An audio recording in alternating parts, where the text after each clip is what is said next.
आपको जैसे कि पता है कि अफगानिस्तान जो है हमेशा से पूरी दुनिया के लिए खतरा बना रहा है और दहशतगर्दों का होम ग्राउंड है। तो पाकिस्तान आर्मी ने बहुत समझाने की कोशिश करी अफगान तालिबान को कि मामला बैठ के हल हो जाए, मगर वो समझ रहे थे कि हमने जो है अमेरिका को हरा दिया, रशिया को हरा दिया। भाई बात ये है कि अभी पाकिस्तान आर्मी ने, हाफिज साहब ने बड़ा अच्छा इकदाम उठाया है और बहुत अच्छा जादू फेरा है। इंशाल्लाह भी ये जरूरत नहीं करेंगे कि ये अपना पाकिस्तान में दहशतगर्दाना हमले करें। इससे कहते हैं नमक हरामी। पाकिस्तान से बाहर बैठ के ये इन्फ्लुएंसर बने हैं बड़े बड़े, सही है, और ये लोगों को यहाँ पे बलगरा रहे हैं कि यूं हो गया यूं। भाई आप पाकिस्तान आ जाओ और पाकिस्तान आके जो भी करना है करो। वही पाक फौज ने बहुत अच्छा किया है, क्योंकि कोई भी अगर पाकिस्तान की तरफ आंख उठा के देखे तो पाक फौज को बिल्कुल जवाब देना चाहिए, और पाक फौज हमेशा ऐसा करती है।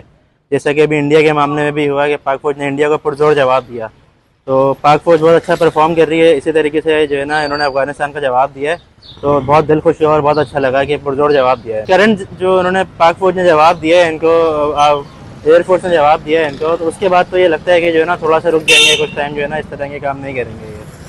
तो बिल्कुल पाक फौज जो है ना बस पाकिस्तान की शील्ड है। पाक फौज जब तक है तो पाकिस्तान कायम है। और ये जो सोशल मीडिया तो बिल्कुल फेक होता है और प्रोपेगेंडास चलते हैं उसके ऊपर, जो है ना प्रोपेगेंडा चलता है वहाँ पे। और सोशल मीडिया कोई बहुत ज़्यादा बिलीव करने वाली बात नहीं है। जो लोग पाकिस्तान में रहते हैं वो अच्छी तरह जानते हैं कि पाक फौज जो है वो पाकिस्तान की जो है बैकबोन है, और उसी की वजह से पाकिस्तान जो है ना मुस्तहकम है। जो है ना बिल्कुल पाक फौज को सपोर्ट करना चाहिए सारे पाकिस्तानियों को।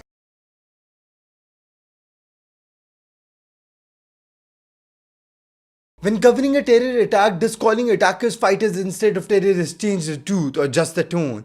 That's the question now being asked about Al Jazeera. The controversy erupted after Al Jazeera's coverage of the recent Bannu attack in the Khyber Pakhtunkhwa province of Pakistan.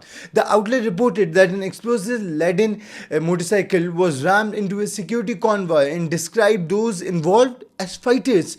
Pakistan's security officials, however, classify such groups, particularly factions linked to the TTP Pakistan, as terrorist organizations. Other international outlets covering the same attacks used clearer terminology. Agencies like the Associated Press and Reuters described the incident as a suicide bombing carried out by militants, explicitly using the word militant or terrorists. The difference in wording has fueled criticism on Pakistani social media, especially on X, where many argue that terminology shapes the perception. Journalist Arshad Yousafzai publicly criticized Al Jazeera, claiming that the outlet has a pattern of questionable reporting involving Pakistan. In one tweet, he wrote, and I quote, Al Jazeera in the recent past spread an alleged investigative report accusing Pakistanis of involvement in a terrorist attack in Australia. The Pakistani flag was even embedded in the report. Later, it quietly deleted that report without an apology. In another tweet directed at AJ Arabic, he stated, "Hello, AJ Arabic, deleting your so-called investigative report will not erase the damage. You owe a public apology to the 260 million citizens of Pakistan for spreading misinformation. The state of Pakistan must hold you accountable for this blatant disregard of truth."